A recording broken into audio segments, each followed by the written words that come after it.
Welcome to my second voiceover. In this video, I'm making a pop-up art piece. It's going to be a bridge with a zip line on it. And while that plays in the background, I'll also talk about my experiences with Instagram. I started my art Instagram in April 2018. I don't fully remember the reason why I started, but I did know that I wanted to be in an art space online.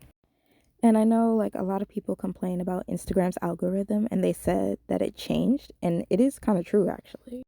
When I first started the account, I didn't have anyone on it, literally, and I was still able to get up to 40 followers without knowing anybody, in the beginning stages.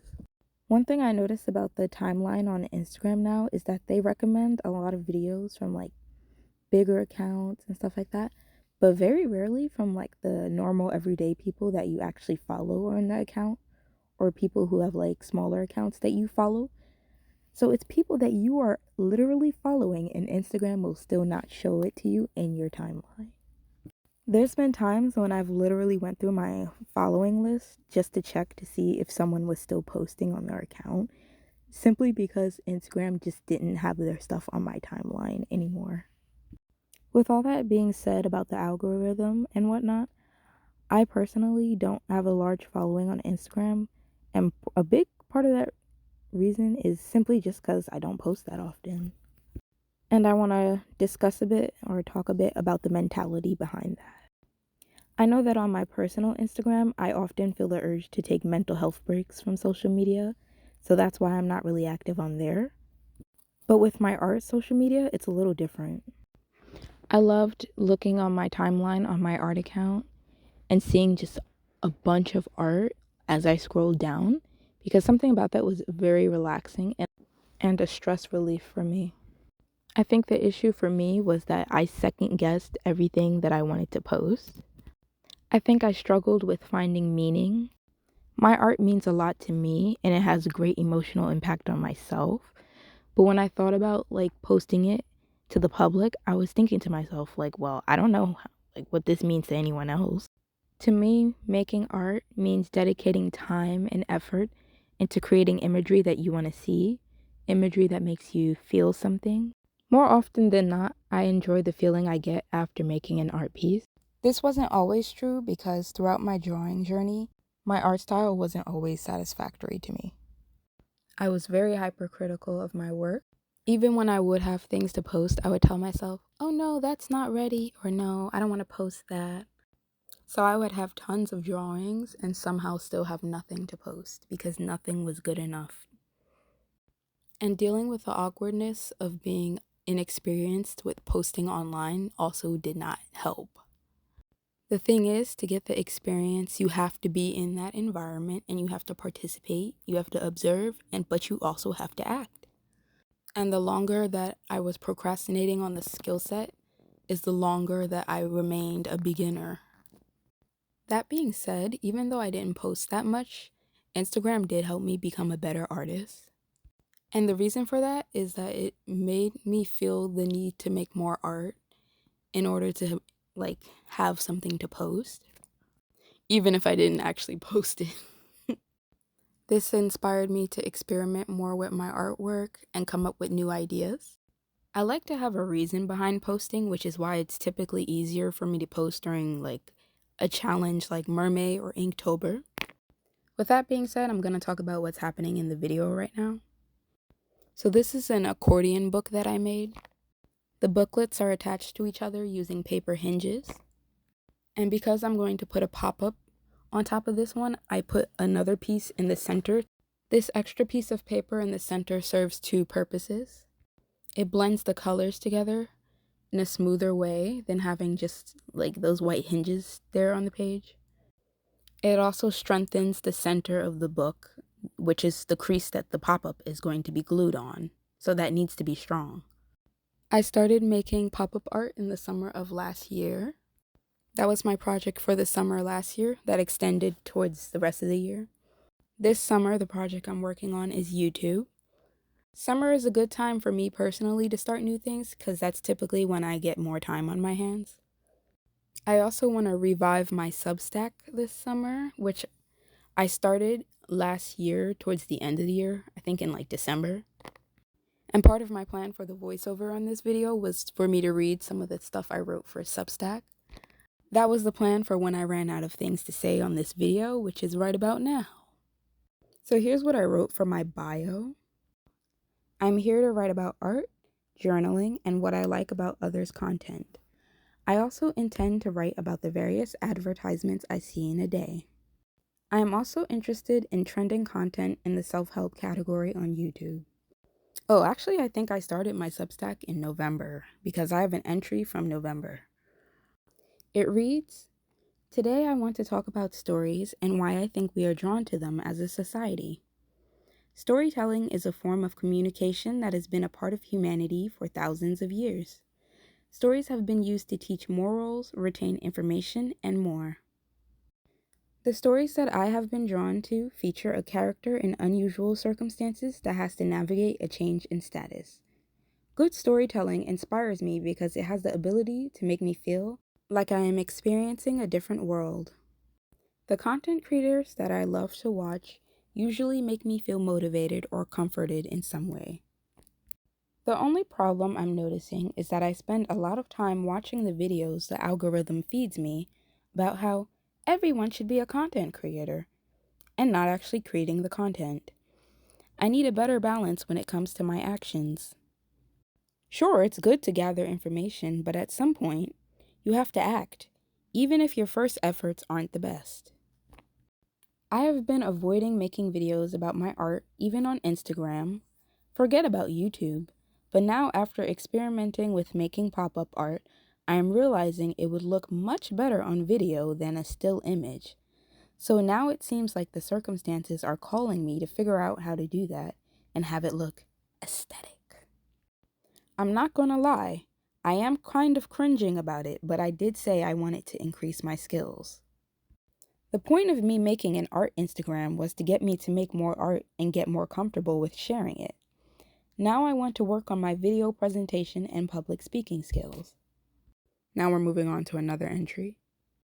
My art process involves a lot of paper cutting and folding. Some common themes in my art are the playground, the swings in particular, the amusement park, and the Ferris wheel, woman, natural hair, ballet, the selfie, dresses, and portraits. In this video, I just made a V-fold, and I'm gluing it right now. Someone asked me what I like to write about, and my mind went blank. It's not that I don't know. I was just second-guessing myself, just in case my interest didn't seem acceptable or good enough. Oops. This is still in November, by the way. Recently, I finished watching The Gilded Age, and all the amazing fashion choices in that show are still lingering a bit in my mind. I have phases where I want to practice realistic art, but now I'm in a more stylized phase. I was thinking about drawing some dresses from that era. The bustle dress is such an interesting silhouette. So far, I only have a messy digital doodle of a bustle dress. Looking back on some of my journal entries is so interesting. I usually feel a mixture of being amused at what the past version of me wrote, and also a bit humbled when I notice I have reoccurring patterns I still haven't been able to solve. My goal is to evolve as a person and be someone I can be proud of. The pressure is real to create art that would be more widely accepted and easier to market. Fan art, digital art, painting, etc. Not to mention the time pressures. What is that feeling that I get when someone says that their detailed art only took them an hour to make? I take a couple of days or at least a week to finish certain pieces. How to feel about that? I have been experimenting with watercolors, and it has been an interesting experience so far. I accidentally got into watercolors because of Inktober. I had started using the ink with a brush to paint, and wondered what it would be like with another medium. I then brought out a random set of cheap watercolors that was probably from Crayola and started painting. It was fun, and I painted things I don't usually draw. I started getting low on one of the colors and decided I wanted a watercolor set with more colors, so off I went to Amazon to buy one. Not the Amazon name drop, as if they needed one. I have painted a flower, my paper props, her grappling hook and her phone for my Kim Possible Halloween outfit, and 2 women so far with the new set. With the first set, I painted what ended up looking like a mildly threatening Elmo. Then I drew Barney and Big Bird. They were the off-brand versions of those characters, considering that I had painted them with no reference. I also painted a random face, some eyes, blueberries, a chocolate bar, and I think a doodle of a teacup. I even experimented with using watercolor in my glass dip pen, which also got a lot of use this Inktober. I look forward to improving with watercolors. I think it is so interesting that practicing one skill can accidentally teach you how to do another. Now I will move on to the next segment about advertisements. A lot of the advertisements I see are about how to make a lot of money online if you buy their course and attend their webinar. I also see advertisements about clothes and suitcases with a better design than the other average and overly flawed suitcases. I also saw an ad about how to make money online without having to post and be online all the time, but when I went to her page to check, I saw a whole bunch of posts and reels, so I don't know about the validity of that claim. The reality that I seem to be coming to is that no matter what job or industry you get into, you will have to advertise yourself and the industry you are working in to succeed. To even be considered for a job, you have to be able to catch their attention. There was this huge trend a few years ago where people were making fun of influencers and women in general for posting selfies, for trying to get attention. But the way life is set up requires us to look for attention right from the very beginning of our lives. We have to cry to remind our caretakers that we have needs that must be met. Then when we grow up in school, if we don't speak up enough in class, it is mentioned in parent-teacher conferences. Then when it is time to look for jobs, it turns out that we do have to be able to catch employers' attention no matter what industry it is. From fast food to being an Instagram model to high-ranking executive positions in companies. So what was with all those accusations of calling certain people attention-seeking and that they should pipe down? Was that just them trying to thin out the competition and shame them into silence? It turns out that being able to market and advertise yourself and your skills is a major life skill. Yes, it is cringe at times, but so are the shaming tactics. I think we need healthy criticism if someone is advertising something harmful or being misleading in order to profit, but when someone is just trying to make a living with their skills or even looks, maybe we should dial back on shaming people for existing and wanting positive attention. Some of us are better at hiding when we want attention, affection, and appreciation, but for those who are more blatant about it by outwardly expressing it more often, why shame them so much? If they want affection, they have a right to seek it out from who is willing to give it to them. Heavy emphasis on willing. We shame people for wanting attention and appreciation, but then complain about people acting weird. If you can't really be yourself in certain environments, what other option do you have but to seem a bit weird? I would like to clarify something. When I'm saying getting affection from willing people, I mean willing and age appropriate. So, yes. Consenting adults. It takes energy to stifle your wants and needs, which others can probably pick up on and feel uneasy about because they can sense that person isn't really being authentic. People making fun of each other for having needs is a bit crazy. Once again, clarifying that these needs and wants aren't harmful to others and or themselves. I'm talking about like healthy needs, like wanting hugs or something like that, just basic things like that. Also, in this part of the video, I'm using the X-acto knife to cut out the arches in the bridge. Reading my past journal entries makes me glad that I changed as a person. I don't have to be a particular way forever. I can shift and I can change. Other gurus online will show you their before and after to show you that you can change like them, and that's cool, but you never really know what they are thinking or what they were thinking. Journal entries can reveal a lot about your past state of mind. Sometimes when it seems like I have an art block, I try to see it as a sign to work on something else, like my writing or to do something new. That's better than panicking. These past 2 or so days, all I could do is doodle. I know that these will prepare me for my next project, though. I also have been thinking of ways to incorporate words into my art without it being cringe and without exposing my inner thoughts too much. Like writing something on paper and cutting it up and using it to make art. On that note, I learned about a new form of book art earlier today where people make sculptures out of book pages by folding them, and I guess pinning them into shapes or letters. They actually sell for a few $100s. I accidentally learned that while browsing for paper art on Etsy. I feel somewhere in between impressed and sad for the poor books. This entry is me complaining about advertisements. I hate that advertisements make the X button so tiny that I can barely click it. Then it opens up the ad when you miss it. Today I want to discuss the fear of being perceived incorrectly. There is a fear of being perceived incorrectly because it is correlated with being treated as less than or unfairly punished. The fear of being denied your needs and wants.